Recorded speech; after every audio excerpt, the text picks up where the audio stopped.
Ito pong lahat ay gusto po natin mangyari dahil we're all towards economic recovery. Tandaan po ninyo, ang vaccine o ang bakuna ay ginto. Yan po ay pinaghirapan, lalong-lalo na po ni Secretary Galvez, kung paano ang buong Pilipinas ay magkaroon noon. Gaya po ng sinasabi, we heal as one, we work as one, and we will bakuna as one. Okay? For the national guest here with you, joining us here, we have Mayor Edwin Olivares, the father of Parañaque. Also with us is Vice Mayor Rico Goles. And we have Congressman Eric Olivares. In a while, maybe he will be here. Of course, the man of the hour and the man of integrity, Secretary Carlito Galvez Jr. My former USEC Director General, also the man of the hour, Eric Domingo of FDA. We also have with us from the DILG, USEC Epidemic, a former Undersecretary of the Department of Health and presently the Executive Vice President of UP and a consultant of IATF and NTF, Dr. Ted Herbosa. From the DOH, we have Dr. Casey Rosalio. Also, the DMO5, Dr. J.M. Castro. And the DOREP of for Parañaque, Mr. Mark Corameng. And yours truly, Dr. Maria Paz Corrales, not related to Pilita Corrales, the Assistant Regional Director of CHD Metro Manila. Yes, from our local panel, we have PNP COP Robin Sarmiento, sir. Morning. From DILG, we have Director John Visca. From DSWD, we have Ma'am Marisa Escalera. Hopefully later on, our Liga ng Barangay President, Honorable Chairman Chris Aguilar, will also be here. From our PIO, we have Sir Mar Jimenez. From Engineering, we have Engineer Alfred Oliva. From OSCA, we have our Department Head, Sir Dante Pacheco. And we also have the Parañaque City Incident Management Team, headed by Dr. Olga Bertuccio, Dr. Himmler Kos, Dr. R.V. Bombeta, Dr. Karen Galvan, Dr. Amers Inaragbunao, and we have also our HEMS Medical Coordinator, Dr. Christine Joy Mendoza, and we have our OSPAR Medical Director, Dr. Jeff Agchisiya.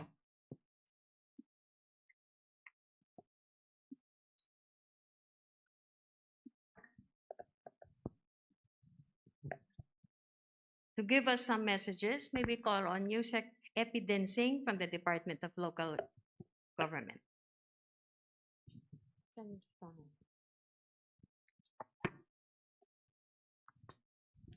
Magandang umaga po sa ating lahat. Sa lahat, gusto ko munang bigyang bati ang mga bukod tanging mga lokal na opisyales ng siyudad ng Parañaque sa pumumuno ng inyong Superman, Mayor Edwin Olivares. Pagbati rin sa ating kaibigan, si Vice Mayor Rico Goles. Siyempre, ang inyong frontliners na pinamumunuan po ng inyong City Health Officer, Dr. Olga Bertuccio. Magandang umaga po sa inyo. At lahat po ng mga taga-Parañaque, palakpakan mo ninyo yung mga sarili po ninyo. Gusto ko rin batiin at bigyang pugay ang taong napaka-importante at nagagawa na ho natin itong immunization program. Alam nyo po, ginawa niyang posible ang imposible. Kasi po, nitong huling 2 buwan, considering na 20% ng pandaigdigang supply ng bakuna na lamang ating pinag-aagawan dahil ang 80% ay kinuha na po ng mamayayaman na bansa, nagawa niyang makakuha tayo ng supply para ngayong 2021 magkaroon tayo at maisakatuparan natin ang pagbabakuna. At yan po, si Secretary Charlie Galvez. At ang tinatawag ho nating man of the hour, ang banggit ko, hindi na ho siya man of the hour, but man of the 30 minutes. Kasi parating na po yung bakuna at siya po ang mag-a-aproba, mag-i-inspeksyon at masigurado na ito po ang tama para sa atin. Nandito po si Director General Eric Domingo. At yung ating special advisor, at kinukuha lagi natin ang mungkahi niya dito sa National Immunization Program. Nandiyan po si Dr. Ted Herbosa. At mabanggit ko na nga rin, nabanggit kanina ni Mayor, hindi niya raw aram kung nasaan yung Air Force One. So papahanap ko po sa kanya kasi susubukan ko magpa-isolate doon.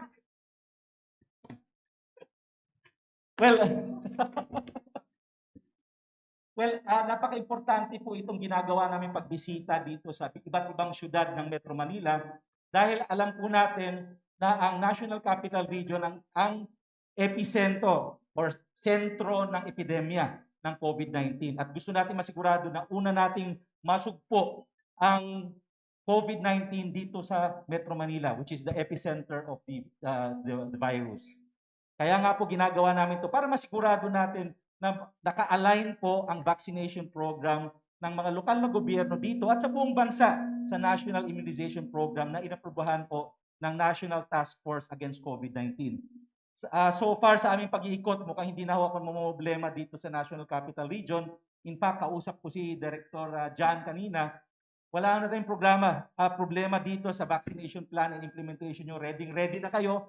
Konting repaso na lang at bakuna lang ang inyong inaantay para masimulan na ang pagbabakuna laban sa COVID-19. Kaya nga importante ito ang aming pakikipag-usap dahil gusto namin masigurado na ang ating programa aligned. Ito yung tinatawag nating whole of nation, whole of government approach. Hindi tayo pwedeng magkawatak-watak sa pagpapatupad ng National Immunization Program dahil napaka-importante po ito sa amin, sa ating lahat. At itong dahilan kung bakit kami sa DILG nagpalabas ng mga memorandum circular sa ating mga lokal na gobyerno para masigurado na magawa nila ang kanilang dapat gawin sa ating National Immunization Program. Kasama na dito sa Memorandum Circular 2021-007 ang pagsisigurado na meron na kayong listahan ng priority sectors. Pero hindi ko na babanggitin ang iba pang nilalaman ng aming Memorandum Circular. Ang gusto ko lang bigyang tuon at diin ay isang importanteng bagay. Ito yung ating communication plan sa ating mga kababayan dito sa Parañaque. May nakapagsabi sa akin kagabi na medyo mataas-taas pa ang agam-agam ng mga taga-Parañaque para magpabakuna. This is just a matter of communicating properly and correctly to our constituency the value and importance of the vaccine to all of us.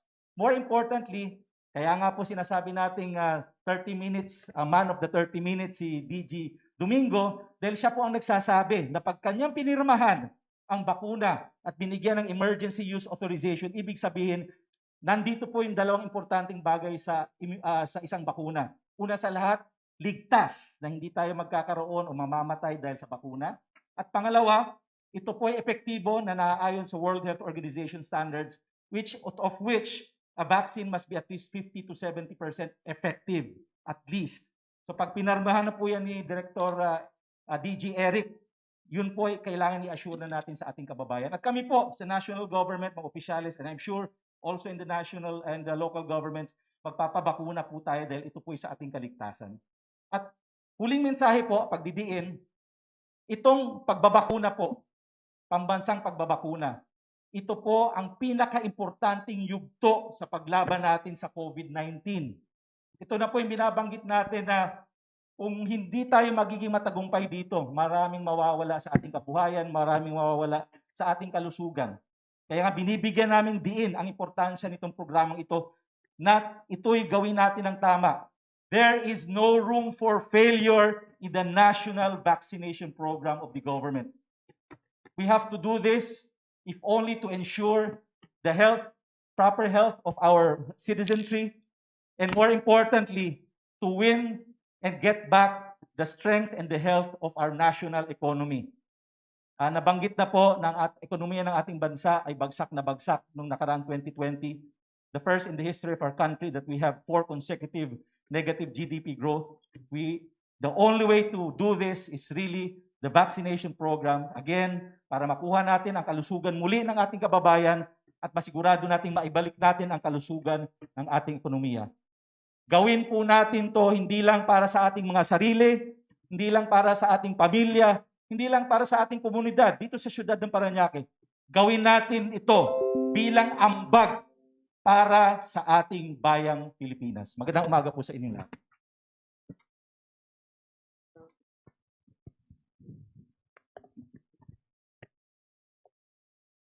And now for some words of inspiration, the man of 30 minutes. Please welcome Director General of FDA, Dr. Rolando Enrique Domingo.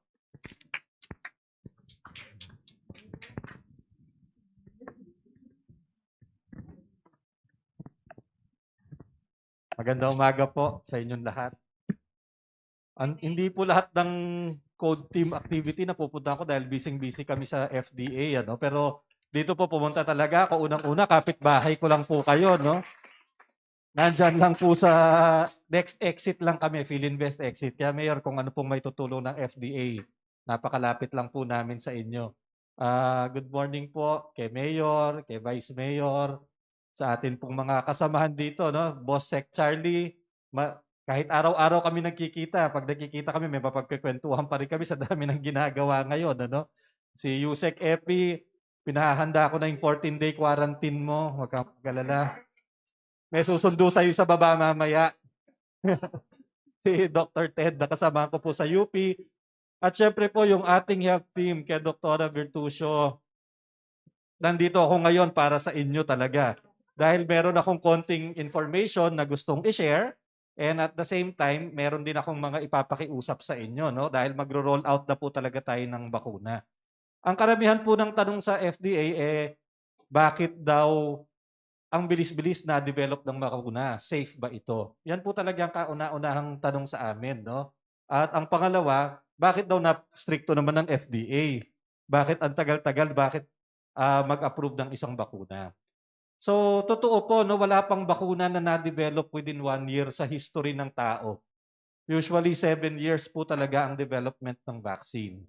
Kaya lang dahil po talagang natigil ang buong mundo at nagka-pandemic, lahat naman talaga ng scientifico nagtulong-tulong at talagang nag-concentrate on the development of this vaccine. Ito po mga vaccines na to, limited pa talaga ang pagkakaalam natin sa kanila, and this is the first time that we will be using them and in such a massive scale. Kaya lang po, sa pagkakaaral naman natin ng mga bakuna na to, doon sa ating experience na 6 to 9 months, nakikita naman natin yung safety at saka yung efficacy profile ng mga vaccine na to. Kaya po ang FDA, hindi rin naman namin kayang madaliin, no, hindi natin titingnan lahat ng datos kasi hindi naman po maliit na desisyon yung pumayag ka na sa milyong-milyong Pilipino ang isang bakuna, no? Yun po kasi yung binibigay sa aming responsibilidad. So pag dumating po sa akin ang application ng isang vaccine, hinahati ko po yun. Meron akong isang regulatory team na i-check po yung kalidad ng bakuna to make sure na stable siya pagdating ng Pilipinas, to make sure na ito yung vaccine na in-approve din sa Amerika at saka ng WHO, to make sure na pag dumating siya dito sa atin, ay magagamit natin siya. At the same time, yung mga expert natin, yung ating mga doktor sa infectious disease, may mga immunologist, may vaccine experts, may mga epidemiologist, susuriin naman po nila yung clinical trial data at titingnan. Kasi kung meron po talaga tayong serious concern sa adverse events or sa safety, hindi po talaga po pwede. Pero kung wala namang serious concerns sa safety, titignan naman natin yung efficacy niya, how effective it will be. At kung papasa naman siya sa standards, at saka pa lamang po natin siya papayagan na magamit dito sa atin. So hindi naman po yung iba sabihin, bakit mas magaling pa ba mga expert natin kaysa sa expert sa ibang bansa? Hindi naman po siguro mas magaling, pero kasing galing po talaga. No? Ang mga Pilipino pong expert, maniwala kayo, ang mga pasyente niyan, Pilipino. Alam nila kung ano ang mapakakabutit makasasama sa atin. Mas alam nila yan kaysa sa expert na Hapon, expert na Amerikano. So pag pumasa na po sa kanila, bibigyan na po natin yan ng tinatawag nating emergency use authorization. Ibig po sabihin, kahit bago pa ang bakuna, hindi pa ito maaaring ibenta, tuloy-tuloy pa ang ating mga clinical trials dito, pwede na natin siyang gamitin in response to this pandemic para matigil na po itong COVID-19. So far, meron na po tayong 2 na-approve. Ito po yung sa Pfizer at saka yung AstraZeneca. I'm sure si Mayor may mga order na AstraZeneca, no? So approved na po yan. Maaari na pong gamitin yan dito sa atin. Yung Pfizer, yun naman po yung makukuha ni Sec. Charlie din sa COVAX facility ng WHO. Meron pa po tayong nakapila for evaluation sa ngayon, yung Sinovac, meron po yung Sputnik. Feeling namin malapit na rin po siguro mag-apply yung mga Moderna, itong Johnson & Johnson, at yung pong Novavax. So ito po yung mga inaabangan natin. Pero lahat po sila dadaan yan sa masusing pag-aaral. So once po in-approve na natin yan, hindi pa rin po matatapos ang FDA. Mangugulo pa rin kami dito sa inyo. Kasi po pag dumating ang bakuna sa Pilipinas, for each and every batch and lot, kailangan po yan, hihingan namin yan ng Certificate of Analysis galing doon sa factory na pinanggalingan niya. Kailangan pasado yung standards niya bago i-ship yan dito sa Pilipinas. Pagdating naman po dito sa Pilipinas, pag-deliver sa ating sa ating pong mga freezer, kung saan naka-storage yan, pupunta rin po yung FDA officer doon at mag-i-inspect. Titingnan po natin kung tama yung specifications, kung nag-travel siya na hindi siya nasira. Pagkatapos magtatago tayo ng mga sample niyan for every batch. I-freeze natin para in case magkaroon tayo ng problema, ito po naman ay maaaral natin, mapapadala natin sa Japan, sa Australia, at sa mga laboratory natin sa RITM. So naka-ready naman po tayo dyan. Ayan po, ang hinihingi ko lang kay Mayor, kay Dr. Bertuccio, yung po kasing kapag nag-start na tayo, dahil po talagang, syempre bago pa to mga vaccines na to, yung pong mga regulatory officers natin, pag dumating na yung mga bakuna, talaga pong mag-check sila ng cold chain to make sure lang na talaga pong nag-maintain natin sa tamang temperature at hindi nasira yung bakuna. Pagkatapos po, pag nag-start na tayo, ang magiging talagang pagtutulungan naman natin, yung pag-monitor tsaka surveillance po ng mga nabakunahan.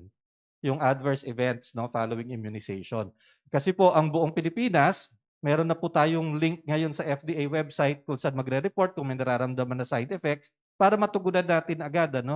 So nakalink po kami ngayon sa buong Pilipinas, lahat ng regional offices, para nakikita natin kung may mapapansin tayong unusual na side effects na makikita natin halimbawa sa Pilipinas. And at the same time, the FDA, in touch po kami sa WHO tsaka sa lahat ng counterpart namin na FDA sa iba-ibang bansa na gumagamit din ng mga bakunang ito. So this is really a local, a national, and a worldwide effort. Hindi po talaga tayo nag-iisa rito. At tayo naman, sila Sec. Charlie, si Presidente, hindi po sila papayag na gumamit tayo ng bakuna na mapepeligro tayo. At ang FDA, sabi ko nga po, pinapangako ko naman sa inyo, hindi po ako mag-a-approve ng bakuna na hindi ko kayang iturok sa sarili ko at lalong-lalo na hindi ko ituturok sa nanay ko at sa tatay ko.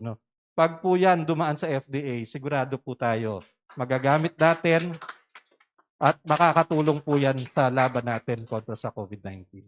Maraming salamat po.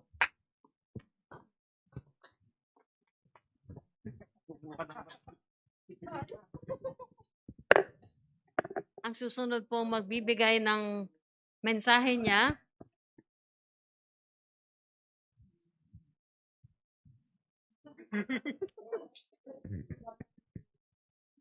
ang susunod po na magbibigay ng mensahe, malapit na po ako magpa-adapt sa kanya, ang Chief Implementer, the Vaccine Czar himself, Secretary Carlito Galvez Jr.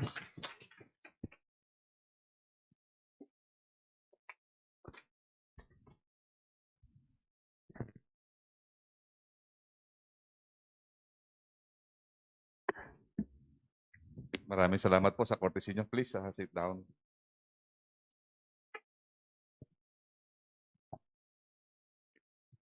Unang-una sa lahat, magpapasalamat po ulit ako sa ating napakasipag at yung sinasabi nga ni DG Rolly na Superman ng ating bayan, yung Parañaque City. At ako talaga natutuwa dahil kasi dito po ako nagsimula ni Mrs. sa Parañaque dito sa Camellia 2. So ang ating mahal na Mayor, Honorable Edwin Olivares, Sir, pagka magkatabi po tayo, naalala ko yung Air Force One.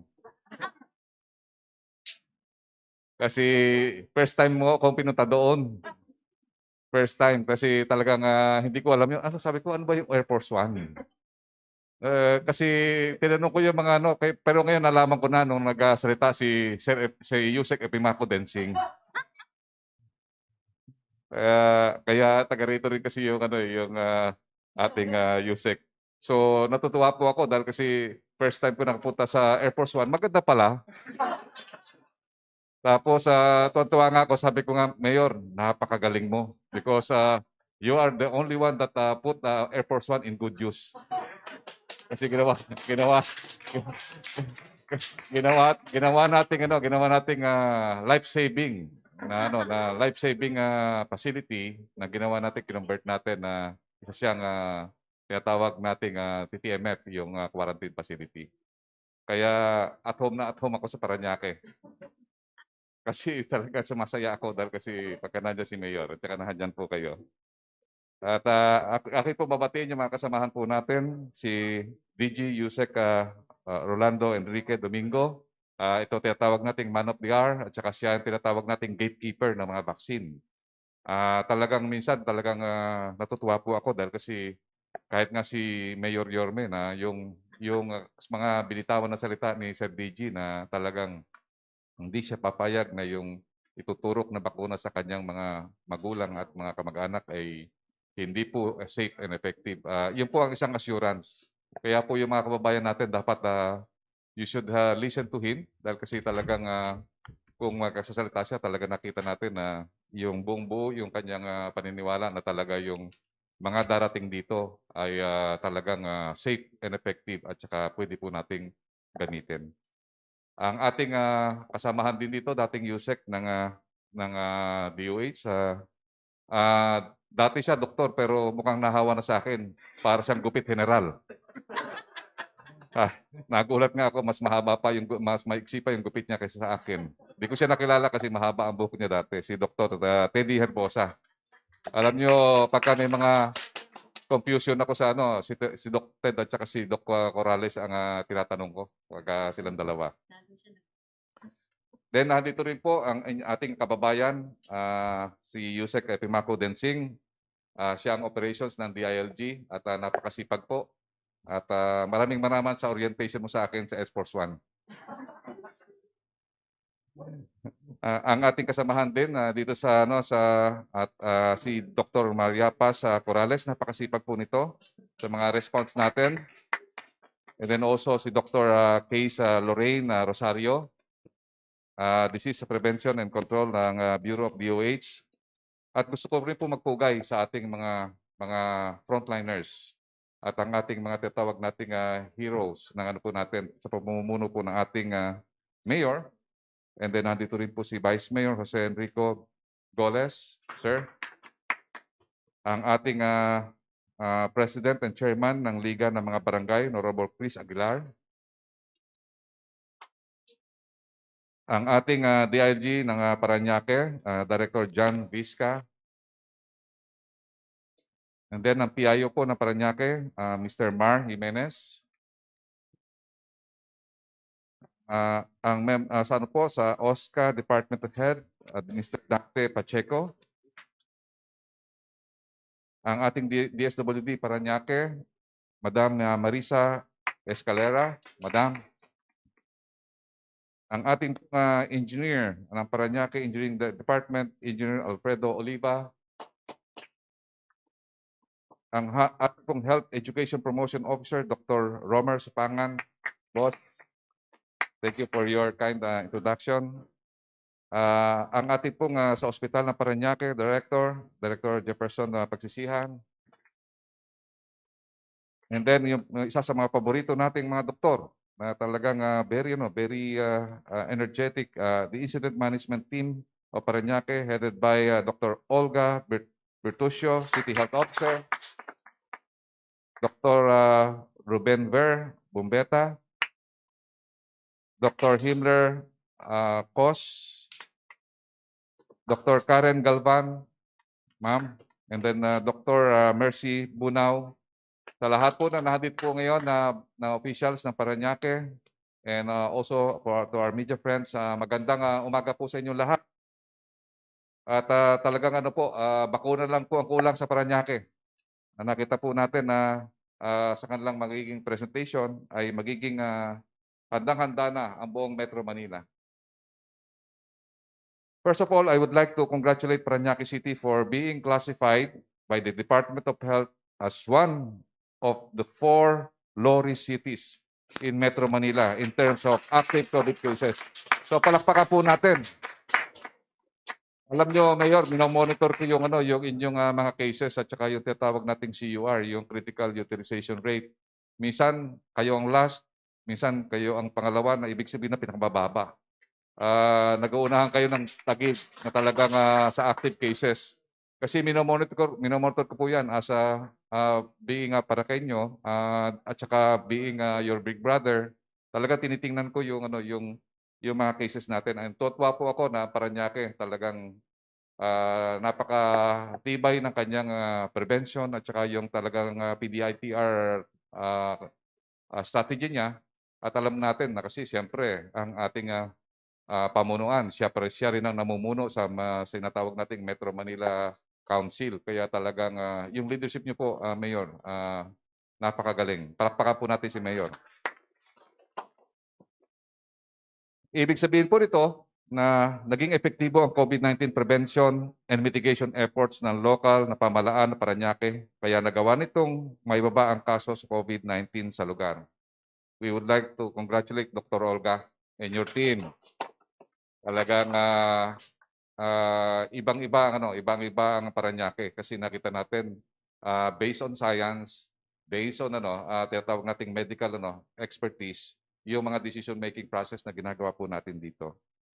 So ilang beses na po kami nagbisita po dito sa syudad noong nakaraang taon, nakita natin na yung ating mga preparation tulad ng tinatawag nating mga testing, isolation and treatment capacity ng Parañaque. Nakita natin yung magaganda po yung mga isolation facilities po natin. Pinunta po kami doon na mayor sa mga facilities at nakita natin yung mga amenities talagang magiging at home ang ating mga COVID patients. Talagang at home. Kasi at home na at home din si Sir Epi. Kaya nakikita natin dito yung partnership ng private sector, partnership ng ating mga local government officials at partnership ng ating mga medical professionals at partnership din ng mga logistics partners natin. Napaka po ng Parañaque kasi nandito po ang airport, nandito ang ating mga storage facility at nandito rin ang magagaling natin mga doktor.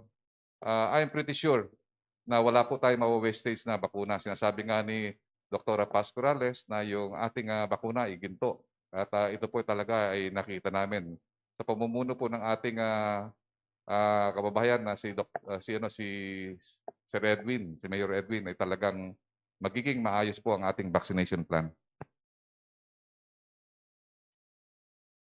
At ngayon po ay pinaghahandaan na natin ang pag-roll out ng National Vaccine Program at nakita natin yung COVAX. Magbibigay po siya ng more or less 9.3 million na vaccine from Pfizer and AstraZeneca. Kami po ni Dr. Atoy at saka ni Secretary Duque ay gagawa pa rin ng request para mailabas din po yung 900 Pfizer na pwede pa po natin 900,000 na Pfizer na pwede po nating i-request sa DOH.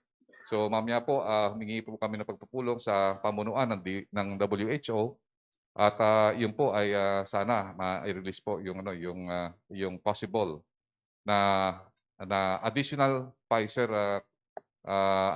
doses para atin sa mga health workers para po yung ating mga hospital ay magkaroon ng tinatawag nating we can preserve our healthcare institution.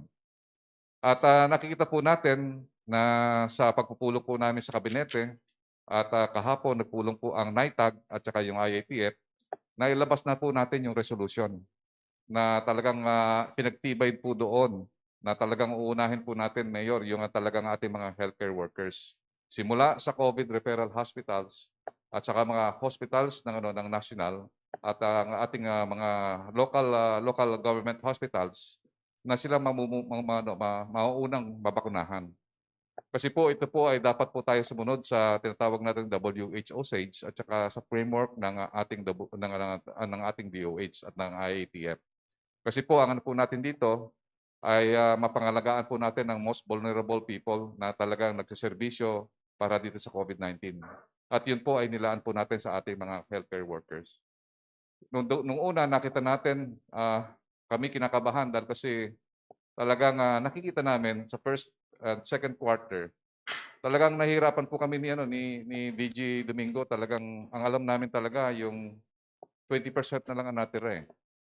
Pero po natutuwa po kami sa WHO, Gavi at saka CEPI and also sa UNICEF dahil nagawa nila talaga na ipadala sa atin yung kinakailangan natin na 9.5 million. Ito pong 9.5 million ito, pagka dumating po ito, very precious po sa atin ito dahil kasi karamihan po sa mga developing countries ay wala po talagang vaccine sa first quarter at saka second quarter. Sa kaalaman po ng lahat, more than 53 to 60 countries ang roll out po ngayon. At ang rollout po ngayon, mga 100 million doses pa lamang. Kung titingnan yung 100 million doses, i-divide natin yun by 2, yung doses na yun, almost 50 million pa lang ang nababakunahan natin, which is already comprised 0.5% of the global population of more than 7,800. 7,800,000,000.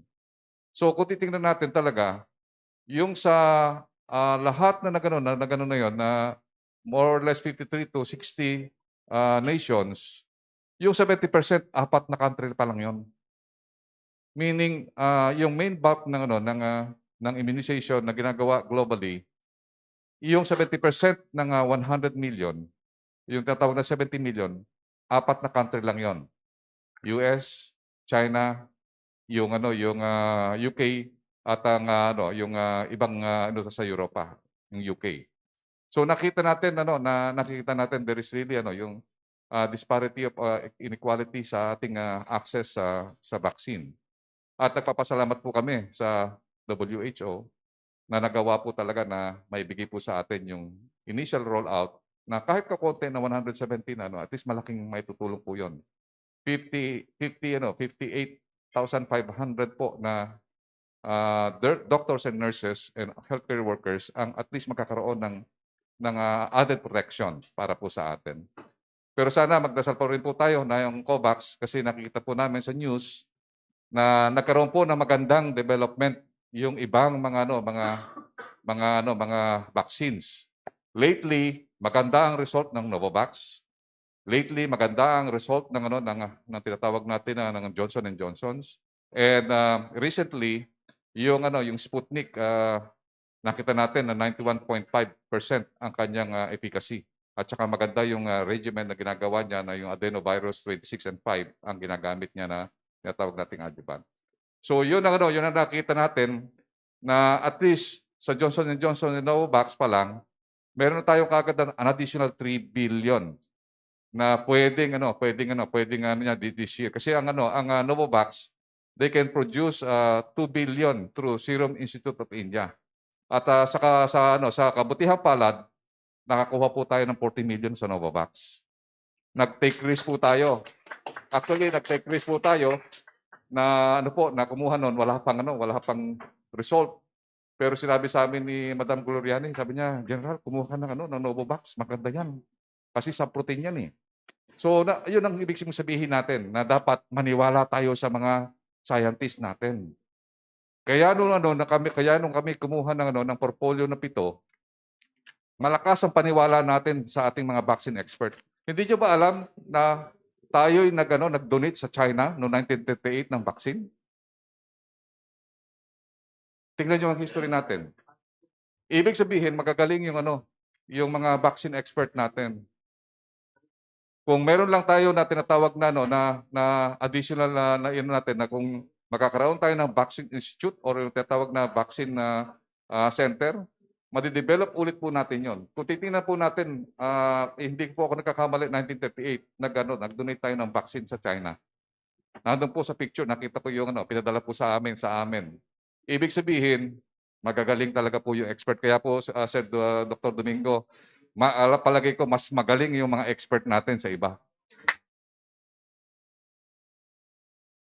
Kaya lang kulang tayo lang ng resources, pero darating ang araw, Sir Domingo, na talagang pagdating ng araw, nakikita natin sa epidemic nito, we have to prepare. Kailangan natin palakasin natin talaga yung mga vaccine expert natin. Kaya kung titingnan nyo, yung pito na nakuha namin na portfolio, ngayon ang gaganda ng mga result. Kaya po yun ang hiniling po natin sa ating mga mamayan na magtiwala po tayo sa ating mga vaccine expert. Meron po tayo sa NITAG, EDSTAG, 45 po sila. 45 po sila na talagang nagbibigay sa amin ng tinatawag na vaccine expert at saka medical expert recommendation. Pati po yung recommendation ng prioritization, nilalaan po nila yan na talagang ang dapat pong mauna, ang dapat mauna. Ibig po sabihin, yung moral conviction ng ating NITAG, suportahan po natin. Kasi yun po ang talagang nandun sa directive ng ating WHO at saka ng DOH Marami pong mga ibang siguro na mga ibang mga doktor at ibang mga medical na kino-question yung ating prioritization. Pero po yun, nanggaling po yun na kailangan ang natin kasi hindi po natin pwede, di ba Doc, hindi natin pwedeng parang shotgun ang approach natin. Dapat institutional na ma-preserve natin yung isang institution. Kaya nagkaroon po kami ng desisyon na yung mga COVID referral hospitals at saka yung mga nagbibigay ng magandang panlunas doon sa ating mga COVID patients, public man o private, yun ang pinapriority natin. Kasi hindi po natin pwedeng ibigay sa lahat yung mga vaccine kung ito po ay natawag na kulang. Hindi po natin ma-deploy katulad ng Pfizer, hindi po natin pwedeng ma-deploy ang Pfizer kung ang LGU at saka yung hospital walang capability to preserve it. Kaya po dapat ito po ay ginto, kailangan mai-preserve po natin yan. So yun po, magtiwala lang po tayo sa ating gobyerno, magtiwala tayo sa LGU natin na yung vaccination na nagagawin natin ay ito po ay talagang based on the medical recommendation. Ito ay based dun sa tinatawag natin magkaroon tayo na kaagad ng herd immunity. At saka dapat ito po talaga scientific po yung yung implementation po ng ating inoculation program. So yun lang po at inuulit ko po, Mayor, na handito po kami para ipaabot po yung message ng ating mahal na Pangulo na ang lahat ng mga LGU, napakalaki po ng kanyang expectation. Na ang lahat ng ating LGU ay talagang siyang mamumuno sa implementasyon ng ating National Vaccination Program. Noong lumaban po tayo sa COVID nung mga unang buwan, sinasabi niya na the national government cannot do anything without the help of the LGU. So in this national vaccination program, he is banking on you also. Pero sinasabi niya, ang national government is here to really help our LGU. At sabi niya, mahirap o mayaman na LGU, walang maiiwan, walang iiwanan. And lastly, I would like to congratulate our medical professionals. Maraming salamat sa pagtulong nyo at ang sabi nga ng ating mahal na Pangulo, yung kabutihan nyo, hindi namin malilimutan. Maraming salamat po. Thank you very much, Dr. Galvez. Malapit na po siyang maging Dr. Galvez. Moving on, may we have the AVP on the National Action Plan, Phase 3, show so that we can see it. Let us all focus our eyes on our screen for the presentation.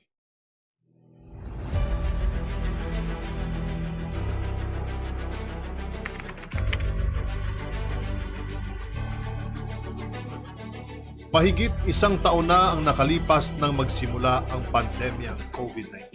Ang pagkalat nito ay nagdulot ng matinding dagok sa buong mundo, kabilang na dito sa Pilipinas.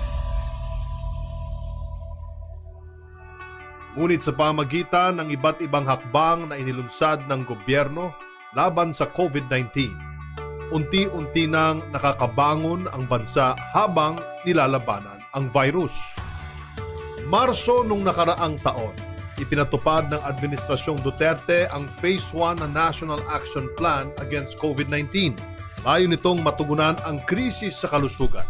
At dahil dito, ay nagtulong-tulong ang iba't ibang ahensya ng gobyerno sa pag-iwas, pagkontrol at pagpuksa sa virus. Nakatuon din ang estratehiyang ito sa pag-iwas sa mga negatibong epekto ng COVID-19 sa pamamagitan ng tuloy-tuloy na paghahatid ng pangunahing serbisyo sa mga mamamayan. Hulyo 2020. Nang ipatupad ang Phase 2 ng National Action Plan na nakatuon naman sa health at economic recovery ng bansa. Nakabatay ang estratehiyang ito sa Hammer and Dance Theory. Ang hammer ay tumutukoy sa pagkontrol ng kumakalat na virus tulad ng pagpapatupad ng mahigpit na community quarantine measures sa iba't ibang lugar. Habang ang dance naman ay tumutukoy sa pagpapagaan sa epekto ng pandemya sa ating ekonomiya. Sa pamagitan ng mga hakbang na ito, patuloy na bumababa ang bilang ng mga kaso ng COVID-19 habang unti-unting nagbubukas ang ekonomiya ng ating bansa. At ngayon, ang Phase 3 ng National Action Plan ay magsisilbing transition plan patungo sa new normal at paghahanda para sa Philippine National COVID-19 Vaccine Roadmap. Layunin din nito ang dahan-dahang pagbubukas ng magandang ekonomiya sa bansa. Ang tatlong pangunahing estratehiya nito ay response, vaccination, at recovery. Sa response stage ng NAP3, nakatuon pa rin ito sa PDITRM strategy ng pamahalaan o ang prevent, detect, isolate, treat, reintegrate at mainstreaming to new normal. Patuloy pa ring ipapatupad ang zoning containment strategy or community quarantine sa mga lugar na may matataas na bilang ng mga kaso ng COVID-19. Ang apat na zoning classifications ay critical zone, containment zone, buffer zone, at areas outside buffer zone. Layunin nito na mapigilan ang pagkalat ng virus at ang epekto nito sa lokal na ekonomiya upang patuloy na magabayan ang bawat local government unit sa pagtugon sa COVID-19. Binuo ang Operation Listo Protocols at nakasaad dito ang step-by-step guide na maaaring ipatupad sa iba't ibang lungsod o munisipalidad. Ito ay nakabatay sa mga consolidated guidelines sa prevention, detect, isolation, treatment at reintegration. Sinusuportahan nito ang mga umiiral na programa at pagsisikap ng mga LGUs. Tuloy-tuloy din ang code visits o coordinated operations to defeat epidemic, isang patient at community-focused response strategy na sumusuporta rin sa mga LGUs lalo na doon sa mga may limitadong resources. Gayun din ang Oplan Kalinga program kung saan ililipat sa mas maayos na isolation facilities ang mga COVID-19 positive patients na walang sariling kwarto o banyo sa kanilang tahanan para sila ay ma-isolate. Ito ay upang mas lalong mapaigting ang isolation strategy ng gobyerno at mapigilan ang pagkalat ng sakit upang maging mas accessible sa lahat ang treatment services. Patuloy pa rin ang operasyon ng One Hospital Command Center o OHCC para mabilis na makatugon sa sinumang nangangailangan ng emergency quick response. Sa vaccination stage, nakaangkla ito sa 4 na operational phases: assess, plan, prepare, execute. Para sa assess at plan phase, narito ang mga sumusunod na estratehiya.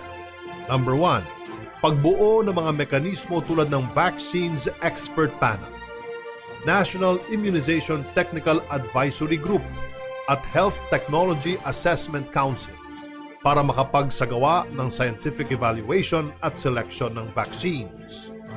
Number 2, pagkakaroon ng portfolio ng vaccines mula sa iba't ibang bansa. Number 3, pag-issue ng Emergency Use Authority mula sa FDA. Number 4, pagbuo ng isang interagency vaccine cluster na may task groups at sub-task groups. Number 5, ang pag-mobilize sa private sector support para sa logistical at support services requirements. Number 6, ang pagkakaroon ng information system para sa profiling, screening, at registration ng mga eligible para sa bakuna, vaccinators, at ang mga supply chain facilities. Number 7, ang pagbuo ng monitoring at evaluation system. Para naman sa prepare phase, Narito ang mga sumusunod na estratehiya. Number 1, ang pagkakaroon ng advance market commitment sa mga private vaccine developers at pagbibigay sa kanila ng advance payments kasama ang Asian Development Bank at World Bank na siyang mga financiers. Number 2, pagkakaroon ng mga diplomatic engagement para sa government-to-government at multilateral engagement.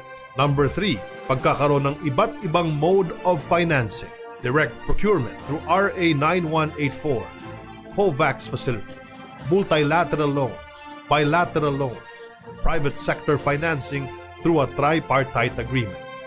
Number 4, capacity at capability building para sa mga pasilidad at vaccinators para sa vaccine storage at deployment. At para sa execute phase, ito ang mga sumusunod na estratehiya. Number 1, pagpapatupad ng information, education at communication campaign plan at social preparation ng vaccination mula national hanggang barangay level. Number 2, pagkakaroon ng geographical at sectoral prioritization criteria para sa vaccine deployment. Number 3, paggamit ng supplemental immunization activity mechanism for COVID-19 immunization. Number 4, pagkakaroon ng epektibong waste management system para sa collection, transport, treatment at disposal pagkatapos ng pagbabakuna. Para sa recovery stage, layunin nitong mabawasan ang COVID-19 transmissions habang unti-unting binubuksan ang ekonomiya ng bansa at makabangon mula sa mga economic losses. Habang di pa ganap na nawawala ang COVID-19, sisiguraduhin pa rin na ang bawat establishmento, malaki man o maliit, ay sumusunod sa minimum health standards at sa mga protocols na ipinapatupad upang patuloy na maprotektahan ang bawat isa. Ngayong 2021, ipatutupad ng pamahalaan ang Phase 4 ng National Action Plan. Dito ay pagpapatuloy at paiigtingin pa rin ang mga tugon at aksyon para mapangalagaan ang kalusugan ng mga Pilipino habang namumuhay sa gitna ng pandemya. Ilalatag din ang mga plano, paghahanda at pagpapatupad ng National Vaccine Roadmap. Many lives were lost and forever changed due to COVID-19 pandemic and several natural calamities. But through it all, we continue to survive and rise because of our unity, strength, and indomitable spirit as Filipinos. We should always have hope, even in darkness, poverty, and suffering. Ang National Action Plan ay patunay na may plano ang pamahalaan para sa kaligtasan, kalusugan at kinabukasan ng bawat mamamayan. Inilunsad ito upang tayo ay makabangon mula sa mga epekto ng pandemya. Kaya mahalaga ang inyong kooperasyon at pagkakaisa. Basta sama-sama at laging handa. Kaya natin ito.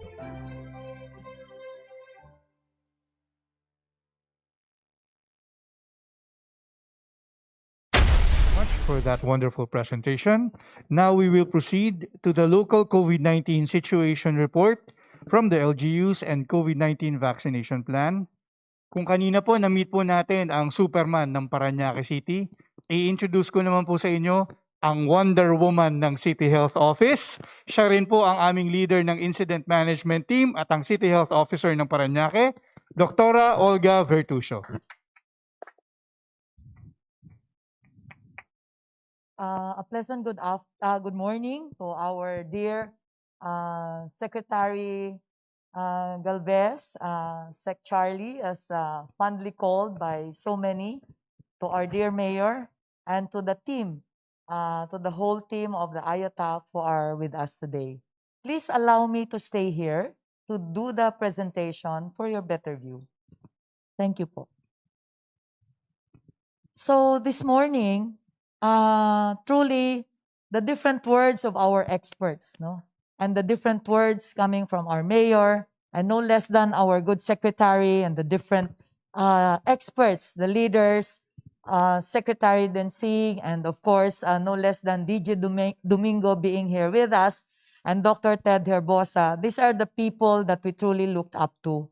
And today, as we present to you our plan, our dear secretary, we would surely need your inputs if we are doing the right thing.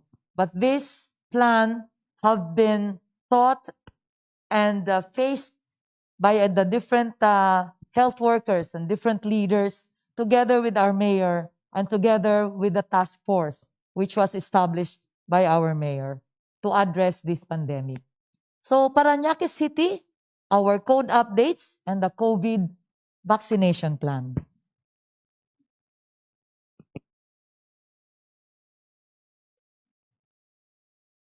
Oops.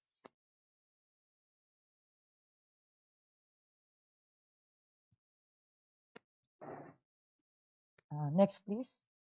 Okay, so I will focus, my presentation will actually focus on the outline of this outline, only on the city COVID C.O.D.E, which is very recent, and our city COVID vaccine implementation plan.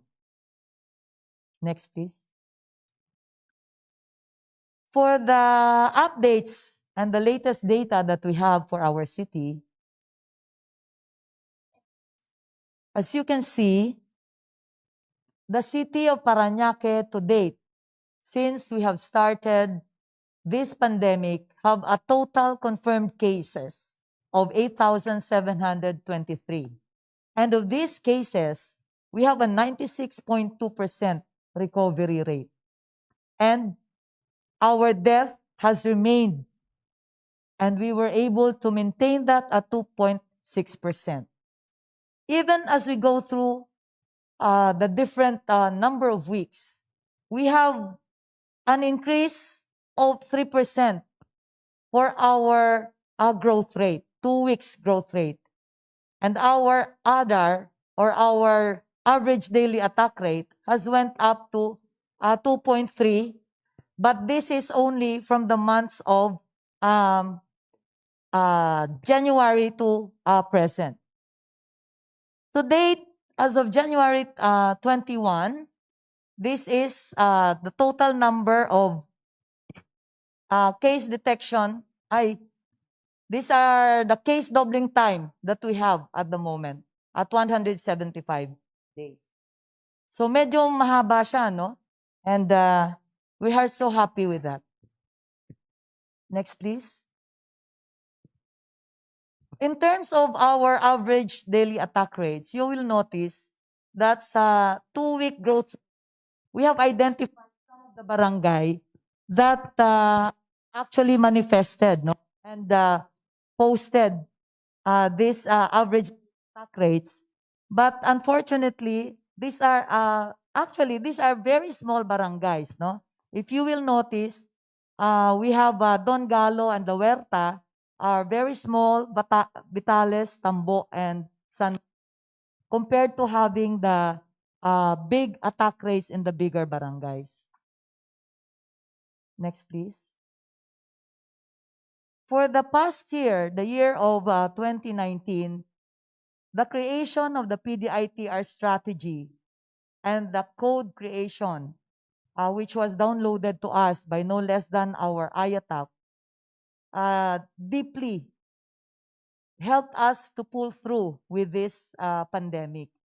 And I cannot thank enough the different barangays who were so cooperative and who were so innovative and creative in coming up with the different prevention techniques, from a meter stick to a bicycle patrol and to a very creative IEC campaigns that they did barangay level. For the detection, we have increased our positivity rate as of January at 3.42%. But definitely, in terms of our confirmed cases traced in our barangay, we have actually done it 100%.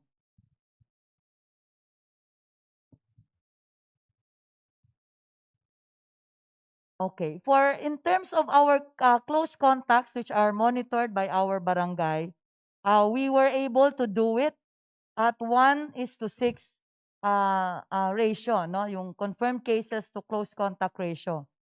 Even if you were not able to really reach the target, which is supposed to be 1:37, we think that these are the actual data that we have for our city. And this actually would range up to the second or third level already of contact tracing, third generation. Next, please. So let me ask you to focus more on the 12 hours. For a long time, we have suffered so much in terms of the average duration, no? From the time na we have the date of swabbing to the isolation of confirmed cases. And we are so thankful that now we are achieving a 12 hours interval na lang from the date that the patient was swabbed up to the isolation of confirmed cases. So from more than 7 days, we have now achieved it in less than 12 hours. Next, please. So, okay. So in terms of isolation, this isolation area is one of our latest. Actually, with the busyness, napaka-busy po ng ating good secretary at ng ating mayor, sir, we have an additional 200 isolation area, again in Air Force One. So, sir, this is at the back of Air Force One, and we are so happy that we were able to tailor-fit made it already for the needs of our city, where we have converted 2 vans as our testing area, if you can see it on the right side. And we have also already provided for our PDLs, kaya may rehas po itong aming mga isolation vans. So that meron na din silang area where we can bring them. And these are 8 vans, no, that we have provided for them. Kasi initially, sir, nahirapan kami mag-isolate po ng aming mga PDLs. And I can't thank enough our DPWH for allowing us to have this tailor-fit made para po sa aming needs. Next, please. So, in terms of our treatment, again, na-mention po ng ating butihing mayor that in terms of our treatment, napakalaki at we have a very high rate of recoveries, and through the partnership of our hospital ng Parañaque, Dr. Jeff is here, we have a very high rate of recovery in partnership with them. Sila kasi yung tagasalo ng aming mga critical, severe, yung symptomatics namin sa kanila po napupunta. And of course, our dear mayor has announced to you that soon our molecular laboratory will be opened come this middle part of February. And the equipments are in place, approval na lang po ang kulang namin na aming mag-a-approve na po daw, sir. Sabi ni RD, marami pong salamat, sir. Opo. So, our preparation for our molecular laboratory will soon be here. Next, please. So, after that, a review of what went through and what have been the preparation through the past year and through the past months, we have, of course, prepared now for the sustainability portion, the beginning of the sustainability part of how the city can recover and really cope with the demands now of moving towards opening up our economy. And this is precisely what we have been looking for, to have the vaccination in our city. So let me show you the planning or the plan that we have come up with. And from the task force that our mayor have created, he also created an incident management team. And this time, again, manned by the different medical officers. And we have created, actually, sir, counterpart po ninyo, a vaccination SAR for the city, Dr. Himmler Kos. So siya po, sir, ang magbibisi together with me dito po sa city in monitoring and having an oversight for the vaccination implementation. And of course, we have the head of our sanitation officer who will make sure that our healthcare waste are being looked into. Our no less than, of course, Dr. Supangan, our PI, our HEPO person to lead the campaign on risk communication, education, which was mentioned by our Dr. Domingo, the importance of this information campaign and awareness campaign, especially to the community, so that we can encourage more people to be vaccinated. And these are divided into three main teams. We have the planning team to be led by Dr. Cos. We have the surveillance monitoring team. We have two persons to lead this. We have our epidemiologist section for the surveillance, and of course, our Dream H. This is our emergency responders who will be doing the monitoring for our adverse reactions and at the same time surveillance. In terms of operations, we have two districts in the city of Parañaque. We have for District 1 to be led by Dr. Mercy Bunao and District 2, Dr. Pauline Rodriguez.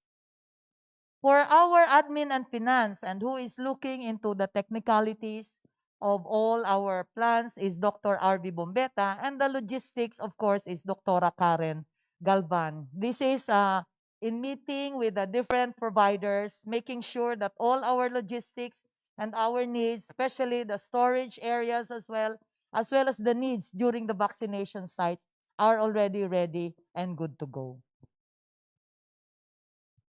So, if you will look at the estimated target groups for the city of Parañaque, the total estimated population we have is 744,872.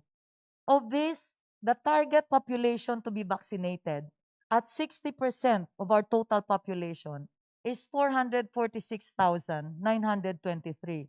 Although we would like to go beyond because our mayor would rather vaccinate all Parañaqueños than just the 60%. So we would like to be preparing for that as well.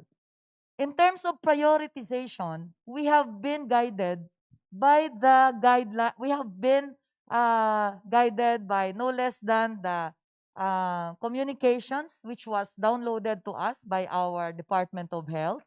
And we have for Group A, our frontline health services as our priority sector, as mentioned by our good Secretary Charlie, 4,097, which will be for phase 1. For phase 2, we have all the senior citizens. Madami-dami po kaming senior citizens sa Parañaque at 55,619. We have the indigent population at almost the same number, and our military and uniformed personnel at 954. For our Group B, we have, of course, all the frontliners and the special populations already at 66,070. And then for our Group C, the remaining population at 265,157. For our targets and timeline, our plan has provided to target vaccines per day at about 15,000. And the total vaccinators we have identified is 150 per day for 30 days. We have right now an active vaccinating team of 25. And again, this is per day for 30 days. Our vaccination team composition will have 1 doctor, 6 vaccinators to be complemented by both our nurses and midwives who have been trained to vaccinate. We have 2 encoders. We have 1 counselor. The counselor should be part of the team. This is a part of the screening where they will be doing some pacifying and strengthening that conviction to really go for the vaccine. And of course, we have the 4 barangay health workers. Right now, we have identified 13 fixed post-vaccination sites. We have 1 mall, we have 1 church, we have 1 school and a gym, We have 2 LGU hospitals, which is our OSPAR 1 and 2. And because we have a very close relationship with all our private hospitals in the city, they will be our vaccination sites as well, and 8 private hospitals in the city of Parañaque. For the pre-registration process, this is now an IT-enabled immunization registry. So at the onset, we have already established as a QR code where the patient or the constituent will apply for COVID vaccination. So the step 2, this will be using this platform. He can open the One Parañaque website or otherwise go directly to the QR code kung ito po ay nascan niya na ahead. Then he has to answer all the blanks or the questionnaires there for the initial screening. This is the initial screening. And then this is submitted to our main portal. Once submitted, there will be health screeners that will categorize them according to the identified DOH priority grouping, either A, B, or C. So once grouped, the health screeners will get back to them to inform them that they are actually eligible and may proceed now to our vaccination site. So this is just to show you how our administration and management portal would look like. So we have the one Parañaque.net. We have the different dashboard, which will help us monitor as well on site the number of vaccinees per day who have come in, those who have been provided, those who were accomplished, who are the doctors in place, how many vaccines and vials have been used, and so on and so forth. In terms of logistics and manpower requirement,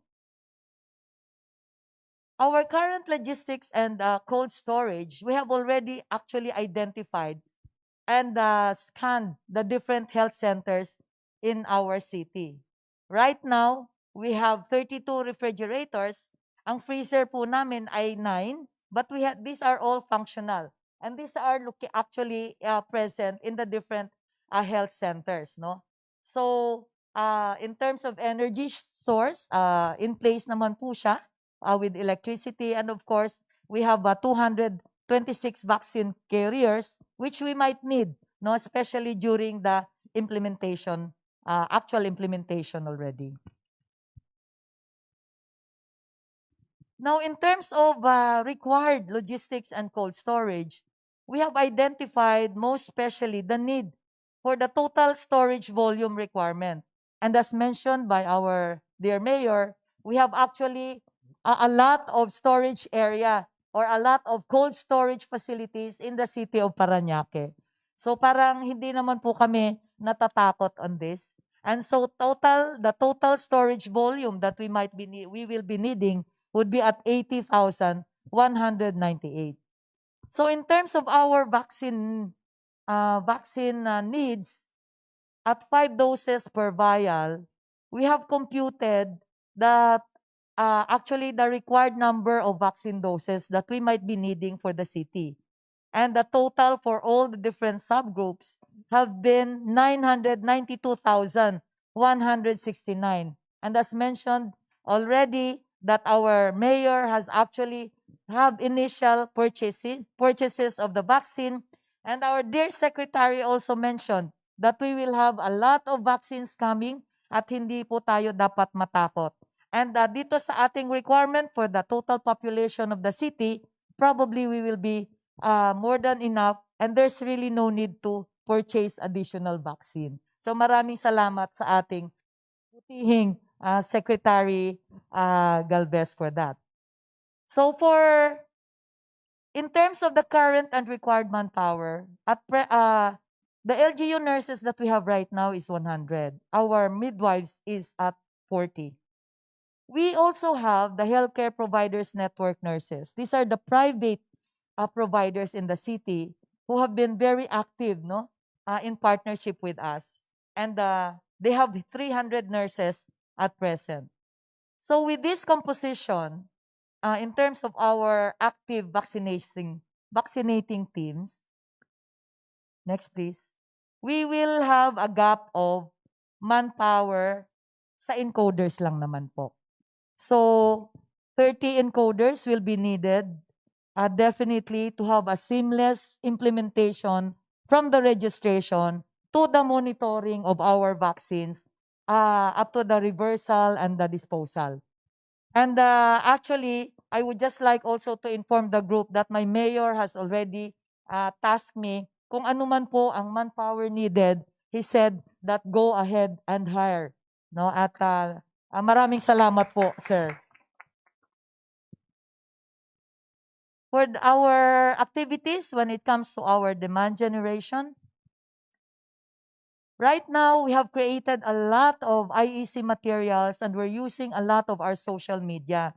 Tama po yung sinabi ng ating Dr. DG Domingo and ng ating Secretary Densing na baka kulang lang sa information ang mga tao. And this is what our HEPO team is doing right now together with our PIO. We have a lot of social media prints and together with our Vice Mayor, yung kanyang council, they have actually passed the city resolution expressing support for the citywide COVID vaccination campaign citywide. And together with this is really encouraging also the private sector, which wala naman po kaming problema dito sa syudad ng Parañaque. The target groups for engagement so far and which we have actually engaged, of course, we have the Healthcare Providers Network. We already did 2 meetings with them. We have also our OSCA group who actually requested for the immediate orientation of the different presidents of the different area together with the other officers.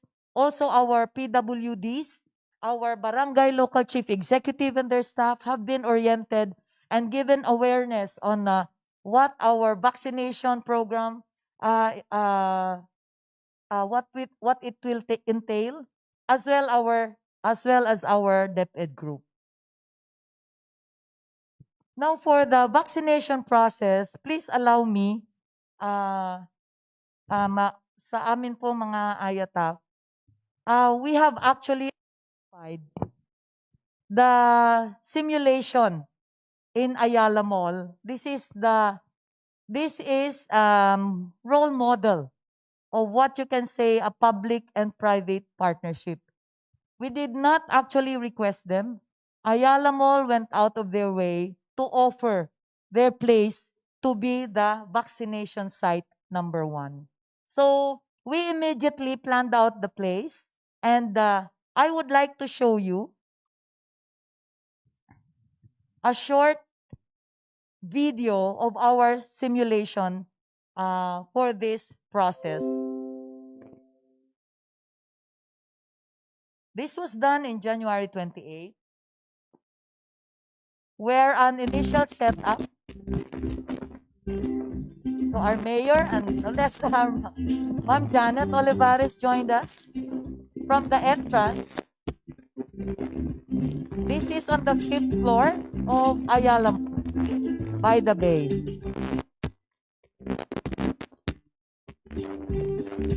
So we have the waiting area for step 1, where the patients will get to know more about what they will be undergoing. They are given this orientation. And also, after the waiting area, we have the registration area, where they get to be validated. They proceed to the counseling and final consent area for the final consent and signature. After which, they go to the screening area for the signs and final, which would be the vital signs prior to their vaccination. And for the final checking of the medical officers and the final go signal for them to undergo vaccination. You will notice that we have 3 steps in the screening. This is to ensure that they are really eligible for the screening. So here we have the vaccination area. And dito po sa vaccination area, we continue to play the different ABPs, no? And we have then, they proceed to the records area for the issuance of the vaccine information passbook.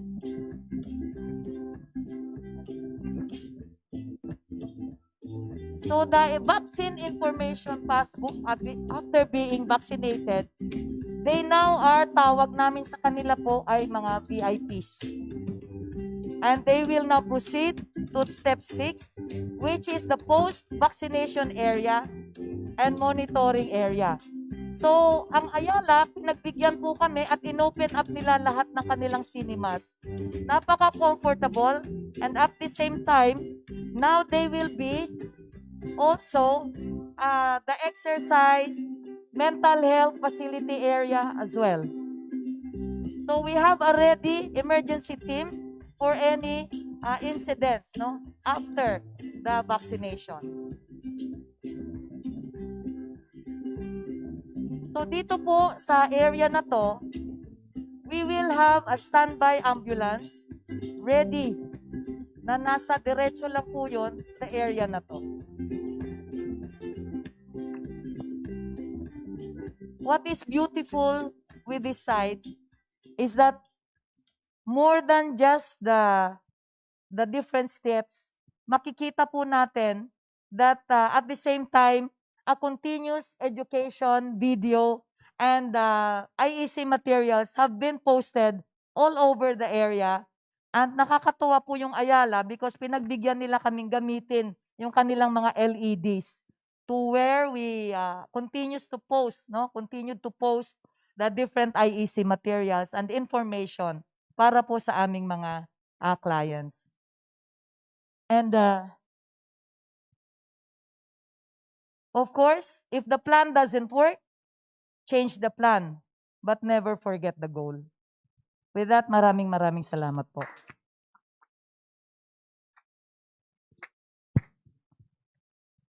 Yeah, thank you very much, Dr. Olga Bertuccio, for the situational report and for the COVID-19 vaccination plan.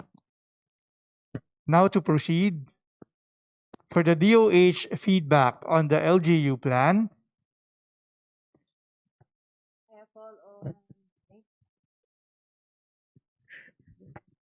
May I call on Dr. Ted Herbosa to give his feedback on the plan of Parañaque City. Thank you very much, ARD Pass. Not a relative of Pilita.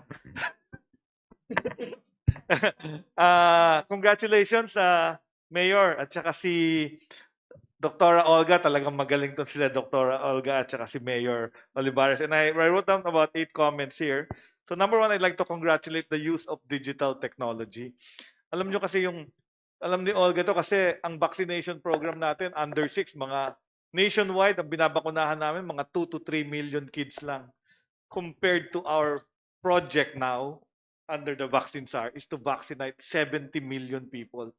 Never before done in the history of the health system of this country. So kailangan namin talaga yung tulong ng local government units, and I'm glad that you planned very well.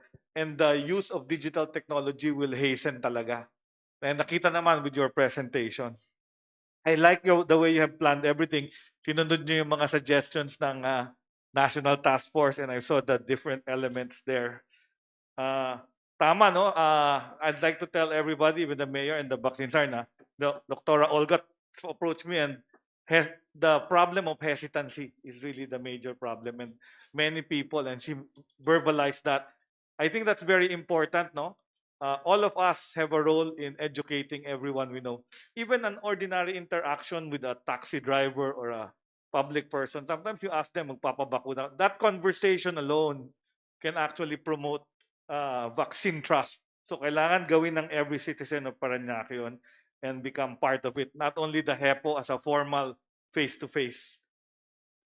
Ang ganda ng logistics and supply, and what I'd suggest is I think the other cities of Metro Manila and nearby Cavite and Laguna may want to have services from Parañaque as well because of your volume. No, that's really going to be the problem of the other cities, and I think that will be the contribution of Parañaque to the others. Kasi pag natapos nyo na yung citizens nyo, those logistics and supply chain are still going to be needed, the cold chain.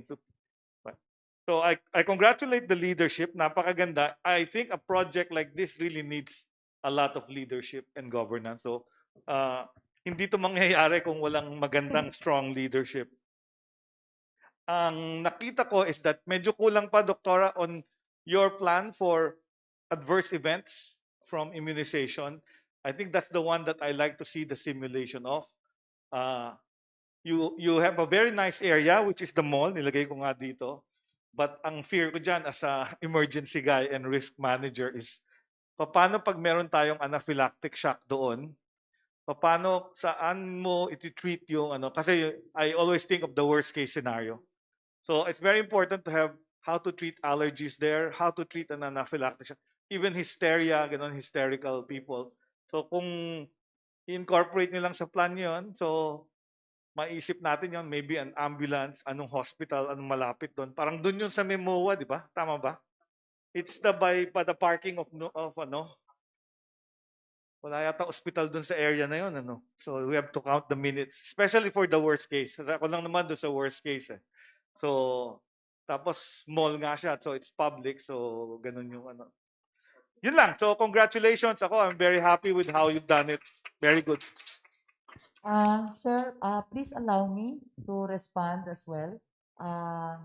At the latter part in step 6, where we have the post-monitoring area, we also demonstrated that in cases of adverse event, we have the health emergency management team to be around. And in fact, we have a treatment area there and a ready ambulance.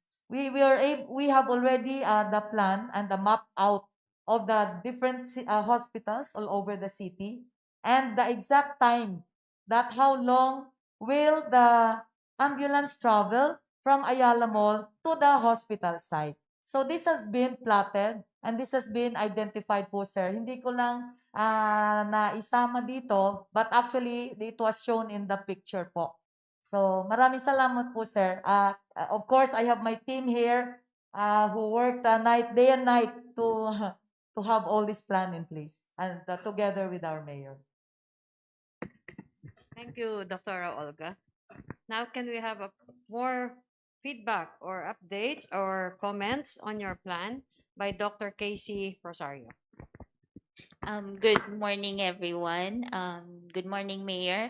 I'm so grateful to hear the COVID-19 vaccination plan of Parañaque. It was very comprehensive. And what I liked the most was that it was very aligned with the Philippine National Deployment and Vaccination Plan for COVID-19 vaccines. No, this plan, as you know, alam ko nakarating na to sa inyo, is a whole of government plan, no, now which every agency has contributed in writing the plan, and nakita ko na lahat ng aspects na nakalagay dun sa plan has been carefully followed, no, and yun yung na-appreciate ko first and foremost. And then I would just like also to give a disclaimer that the NDVP is a evolving plan. It's an interim plan, and as we have said over and over again, as new developments are coming in, we recommend new, additional, or slight changes on the plan. And I know Parañaque will be ready also to adopt any new updates on the plan. So nakikita natin na very reflective din. So ang national government is very aligned with the LGUs, and that's what's good, no, kasi hindi tayo maghihirapan to implement the whole plan. Yung nakita natin sa plan nyo, sinunod nyo talaga yung critical steps on how to establish and how to prepare for the immunization campaign. First and foremost, yung governance system nyo nakita natin doon, and I commend you for that, na meron talagang identified teams and organizational structure to look after and to oversee the vaccination campaign. And another thing that I've noticed, a similar nag-uusap actually kami ni Dr. Ted, no, that your use of technology and how you also plan for your logistics. Yung nakita ko yung plano niyo, very national immunization program yung pagka-plan ng storage, cubic centimeter squared. And I'm very na talagang scientific yung pagplano niyo on the cold chain storage and actually on the logistics as well. Hindi ko lang alam kung na-consider nyo, hindi ko lang nakita. Yung vaccination carriers, do you have enough of that? Because actually, di ba, yun naman talaga yung issue natin even in the regular immunization, the lack of our vaccination carriers. However, with this new Pfizer vaccine, minsan noon sa NIP, alam natin, minsan icebox lang, okay na. Pwede na. However, now, parang we want to ensure that each vaccination team, di ba? Kasi paglalabas yan sa ref natin, we put it in a vaccine carrier so that each team na magbabakuna, may vaccine carrier doon, ibabalik niya doon after mabakuna niya. So, katabi niya dapat yung vaccine carrier. Hindi ko lang nakita. Maybe you've planned that already. Hindi ko lang siya nakita. And yung another ko lang is yung comment ko lang din yung pinag-usapan namin ni Doc Ted was the AFI the principle behind why we're using the fixed post strategy is really to ensure that there's sufficient intervention when an AFI will occur, and so we preferred sana yung health facilities. However, now we know that sometimes hindi talaga kaya. So, a temporary post, di ba, we define temporary post as something that we set up. Hindi siya yung health facility mismo. A temporary post can be done as long as it is yung sinabi ni Doc Ted na, and I know kinout niyo na din, ang na lang natin is if we can replicate a double setup in the facility, Gamaleya and some vaccines, even Pfizer recommends that there should be a setup there na pwede tayong mag-defibrillate and yung e-cart mo complete. So, if that can be situated dun sa mall, kasi ang is anaphylaxis, we don't transfer it right away, we intervene first during the anaphylaxis. Hindi niya yan kakayanin na i-transport mo tapos doon pa i-intervene. So we intervene first there, so sana may capacity tayo to really do the medical intervention if that will happen, and if that would be done, parang okay na tayo. You have calculated the transportation to the facility, to the hospital, parang okay na. So maybe yun lang naman yung I know sa kung hospital yan, diretso yan sa ER, kayang-kaya yan. So, congratulations, you are very well prepared na yung lahat ng steps na consider nyo na you have looked into it, and I really appreciate that. And congratulations to all your team, Mayor. You have a very capable team in your hand po. Thank you. So the Parañaque vaccination program plan is really excellent, and we have to give them a big round of applause.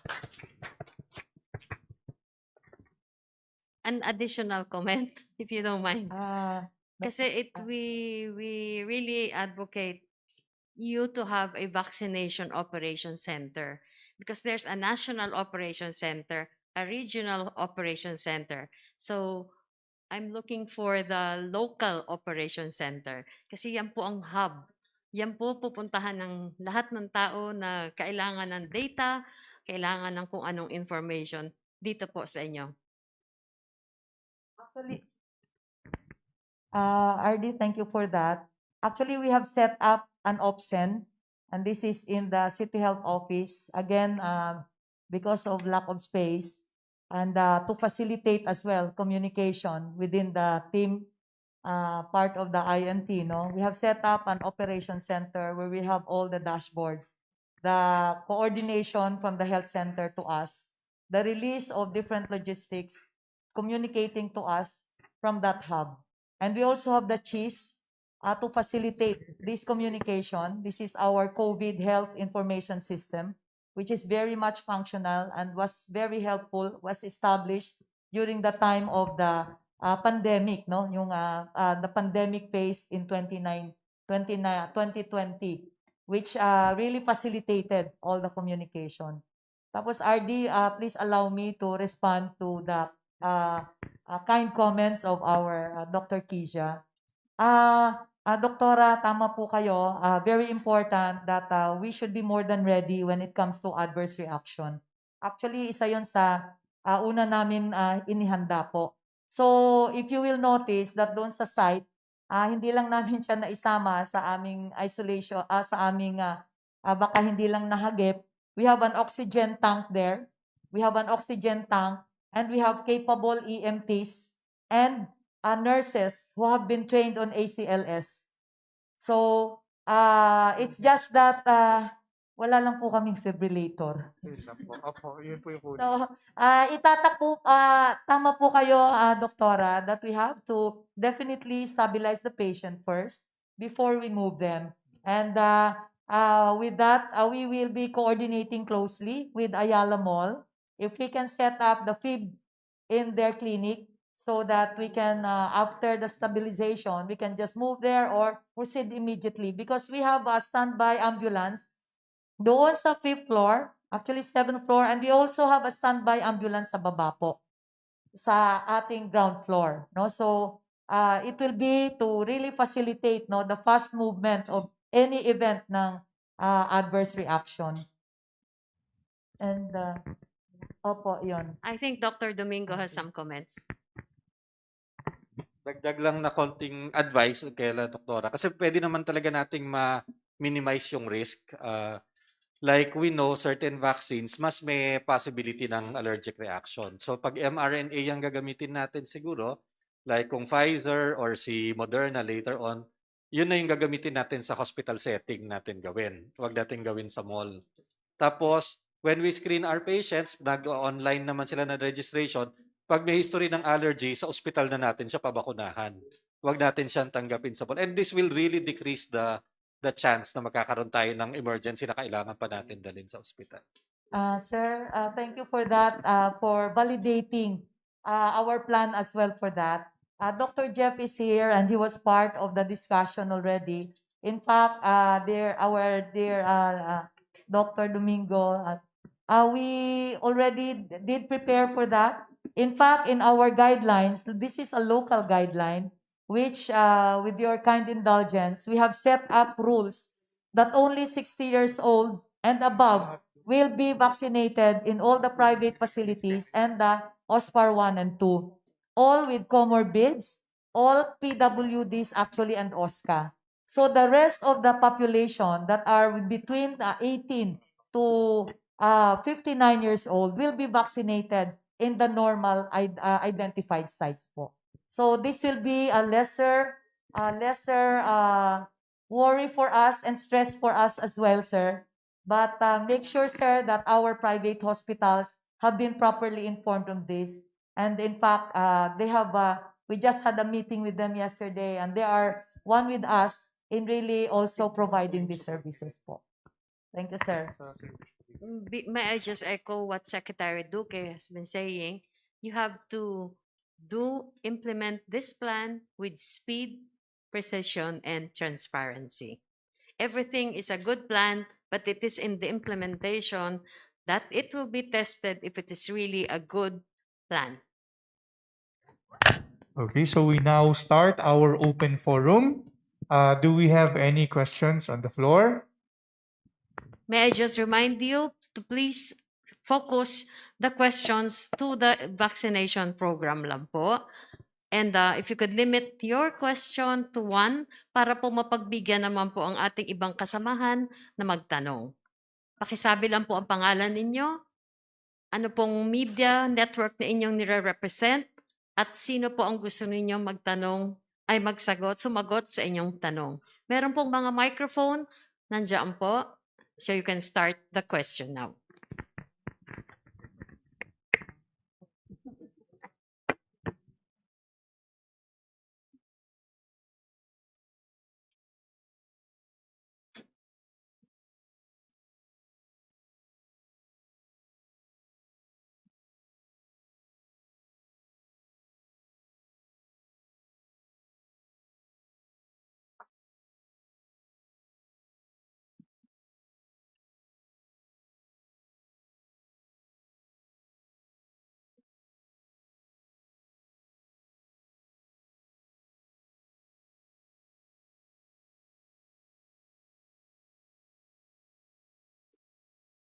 Your first question.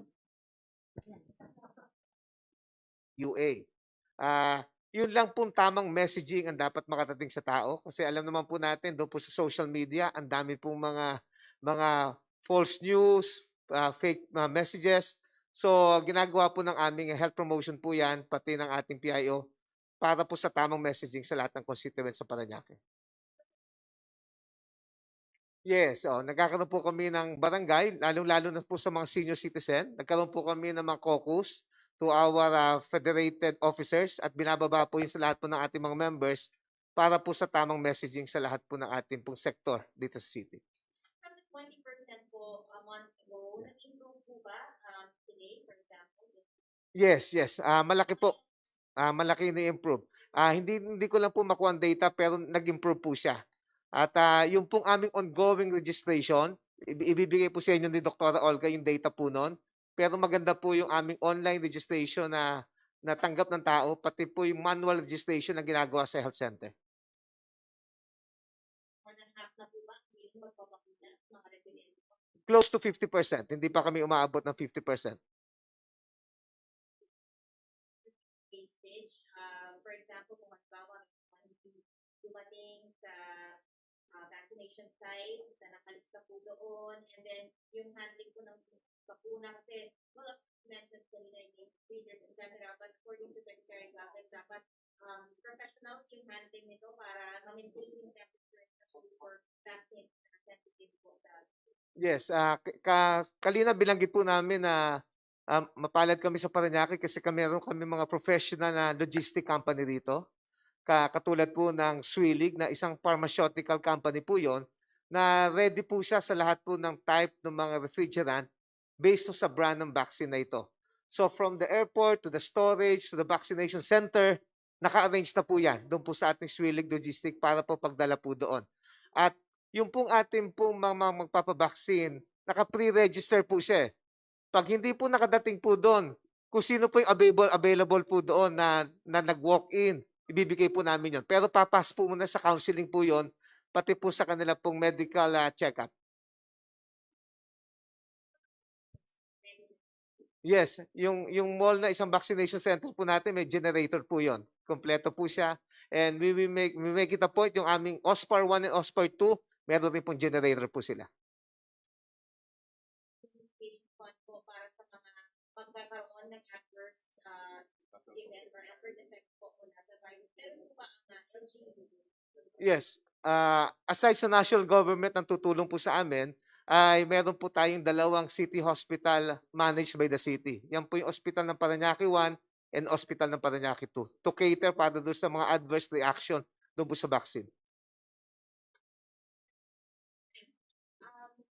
Kasi di po ba na-mention ninyo before na mayroong 4 na hospitals na mga Pfizer vaccine dito po sa Metro Manila yon. Pero bago po sa parang motivation ni Secretary po, parang nasa 11 daw po yung hospitals na nagdagdag po first 117,000 Pfizer vaccines. Ano ba po yung pangalan ng iba pa pong hospital?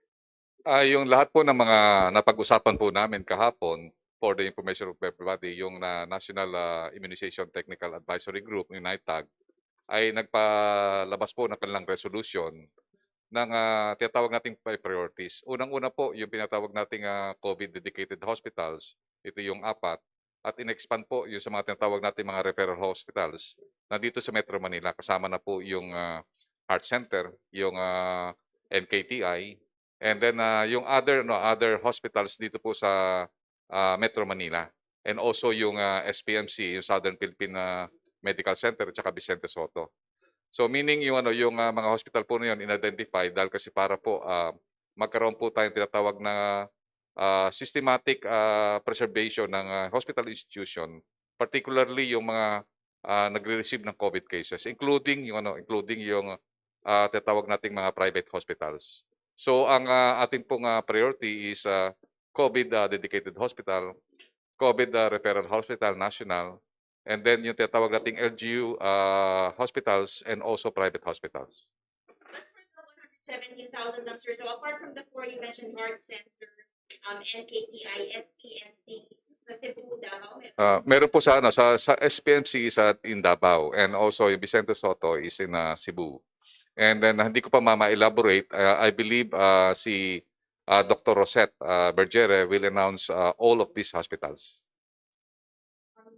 And then you mentioned na priority po yung health workers, no? Pero parang meron din pong push na manguna yung mga leaders po ng LGU, for example, para maging magsilbing good example sa mga citizens. May kaya po sila magkaroon ng vaccine confidence. Is this parang is this aligned po dito sa draft na prioritization? Sa ating COVAX na tinatawag nating SAGE at saka yung prioritization natin, itong dadating na 117, this is dedicated for our healthcare workers. Yung darating po ng mga tinatawag natin mga vaccine na procured ng government, doon po pwede yung itatawag na in order to have yung vaccine confidence. So yung sinasabi nga po namin na pagka may dumating na yung mga tinatawag nating mga binili natin na mga vaccine galing sa tinatawag nating government procurement, yun po, kami po, doon po kami magpapabakuna para at least makita po natin na talaga yung vaccine confidence na handon. So sa ngayon po, ang ina po namin, ito pong Pfizer na 117, dinededicate po namin to sa healthcare workers po natin. Government procured po, then po expected. Darating po yan, mga first quarter din po, meron po darating tayo. At saka meron po tayong ginagawa pong negotiation ngayon na meron pong dumating sana ng first quarter at saka second quarter. Alam po natin na talagang yung ating yung global supply, gipit po yung first quarter at saka second quarter sa mga developing countries. But we are still negotiating to the manufacturer and also with our diplomatic relations with other countries. We wanted na magkaroon dun tayo ng additional volumes this coming February and March, and also this coming April. Pinili po ng gobyerno yung mentioned first quarter, so that's around February, March. Ilan po yun? At anong fraction po yung pinagdaan? Most likely ang mga darating na mga natin ay itong Pfizer for COVAX at ang AstraZeneca. And most likely yung ninegotiate pa rin natin yung AstraZeneca na makadating po, and also yung Novavax. So hopefully kung magkaroon po ng EUA ang Novavax ng maaga-aga, baka April po, baka magkaroon po ng early delivery. Sorry, na-mention nyo rin dati na meron kayong pag-uusap sa ibang bansa for donation po ng vaccines, and meron kayong dalawang bansa pa kayo nang kinakausap. Kamusta po yung mga pag-uusap na ito? Sa ngayon po, medyo positive po yung dalawa. Hindi pa ako makapag-comment considering that ongoing pa yung negotiation.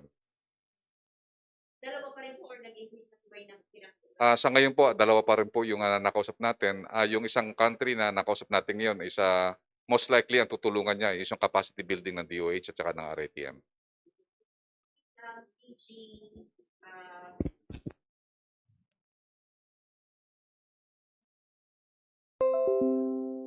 I mean, yung positive po dito po sa Sputnik, may effect po ba to sa pag-proseso ng kanilang EUA? Well, dahil na-publish siya sa peer-reviewed journal, magiging mas madali siyang ma-appreciate at saka mabasa ng ating mga evaluators. And we passed it on to our expert panel na nung Wednesday ng gabi, kasi dumating ito nung Thursday. So kasama na siya ngayon sa ine-evaluate. But of course, until matapos yon, tapos masagot nila lahat ng mga clarifications at saka yung mga requirements lang natin for the manufacturing and quality, that's when we will be able to make a decision, which hopefully will not be too long. Oo. Tina-target ko within February, no, to make a decision on the application. So can we have other networks, ma'am? Thank you very much, ABS-CBN. Can we have the other media partners to ask?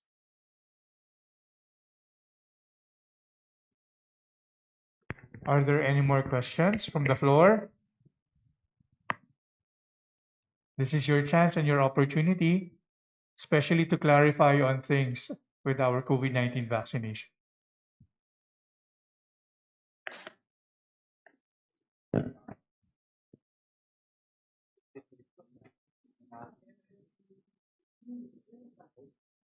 No more? Okay. Thank you for those questions po, ma'am. And now to move on to give our closing remarks.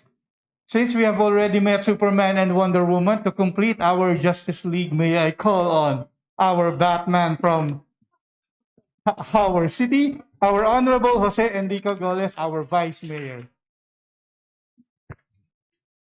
Thank you very much. Ngayon lang ako natawag na Batman sa buhay ko.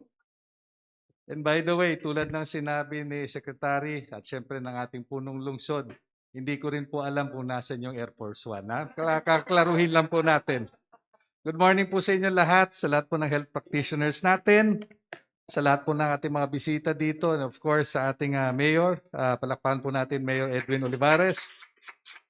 At nais ko lang pong sabihin na yung bisita natin ay nakita po natin kung paano po niya binigyan ng importansya ang lungsod ng Parañaque. Dahil nung nagsimula itong COVID natin, ay marahil ito na po yung pangatlong beses ko po siyang nakita. No?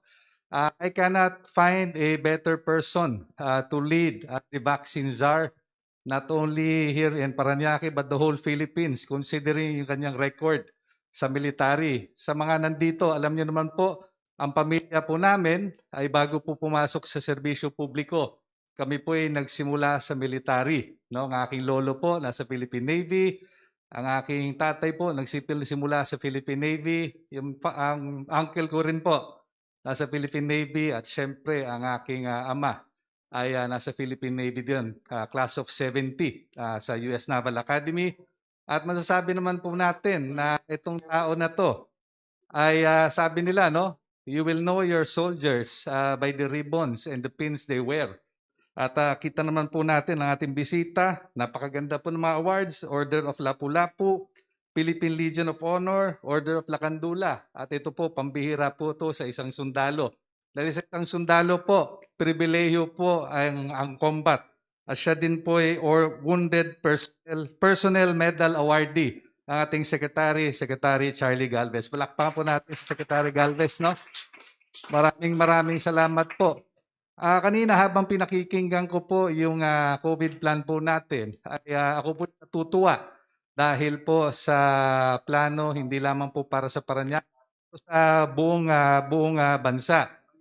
Sa totoo lang po, napakahirap po ng dinadaanan po natin at kailangan po ng cooperation between the local government, the DILG, at syempre sa ating national government. Yan po ang kailangan po natin ngayon.